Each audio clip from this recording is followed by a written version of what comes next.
নমস্কার বন্ধুরা, আমি একটা দারুণ কেক বানিয়ে নিয়েছি ওটস দিয়ে। হাফ বাটি সুজি আর 1 বাটি ওটস আমি মিক্সিতে ব্লেন্ড করে নেব এবং একটু গুড় দিয়ে 1.5 বাটি দুধ দিয়ে আমি এটা পেস্ট করে নিয়ে তারপর ওটসটা 2 চামচ মিল্ক পাউডার, 1 চামচের 4 ভাগের 1 ভাগ আমি বেকিং সোডা আর 1 চামচ বেকিং পাউডার দিয়ে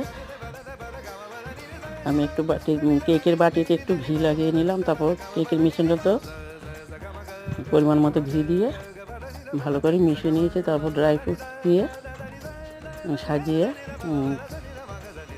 প্রেসার কুকারের মধ্যে 35 মিনিট এটা রান্না করে নেব।